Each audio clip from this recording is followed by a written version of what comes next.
Good morning, Camelot. Welcome and welcome back to our friends who were here last year. We are so excited to celebrate the first day of school with you.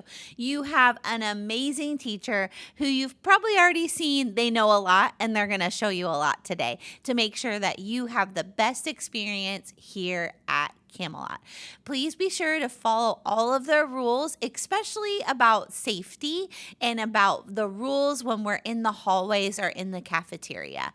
That will help to make sure that we have the best days together here on campus. My name is Mrs. Gordon, for those of you who don't know me, and I am your principal here. You'll see me around the hallways today and throughout the week, so make sure that you say hi, okay? But today, I really wanted to read to you a first day story because I think it is a great story for us to start off the school year. And the story is called The Day You Began by Jacqueline Woodson, illustrated by Rafael Lopez.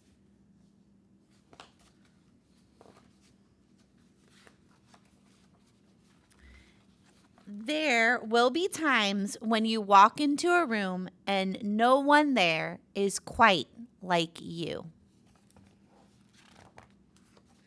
Maybe it'll be your skin, your clothes, or the curls in your hair. There will be times when no one understands the way the words curl from your mouth, the beautiful language of the country you left behind. My name is Rigoberto. We just moved from Venezuela. And because they don't understand, the classroom will fill with laughter until the teacher quiets everyone. Rigoberto from Venezuela, your teacher says so soft and beautifully that your name and homeland sound like flowers blooming, the first bright notes of a song.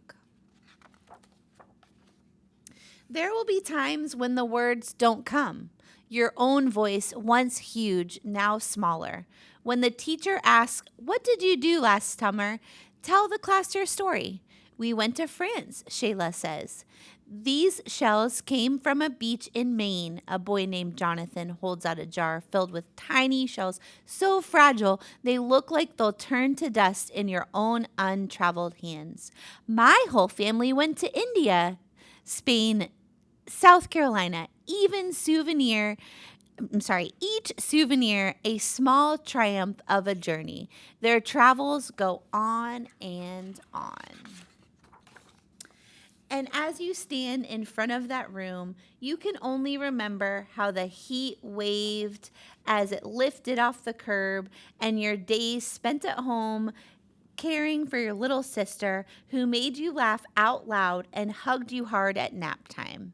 You can only remember the books you kept on reading long after she had fallen to sleep. And in that room where no one else is quite like you, you'll look down at your own empty hands and wonder what good is this when other students were flying and sailing and going somewhere. Sometimes we feel that way, that our story isn't quite the same, don't we? There will be times when at lunch your mother packed something for you that is too strange or too unfamiliar for others to love as you do.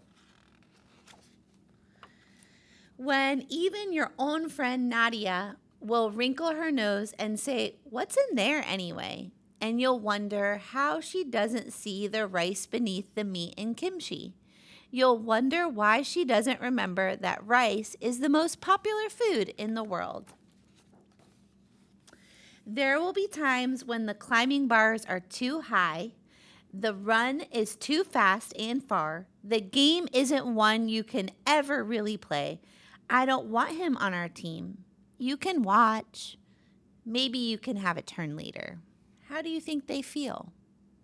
I would probably feel sad. There will be times when the world feels like a place that you're standing all the way outside of. And all that stands between you is your own brave self, steady as steel and ready, even though you don't yet know what you're ready for. There will be times when you walk into a room and no one there is quite like you until the day you begin to share your stories. My name is Angelina, and I spent my whole summer with my little sister. You tell the class. Your voice is stronger than it was a minute ago, reading books and telling stories. And even though we were right on our block, it was like we got to go everywhere.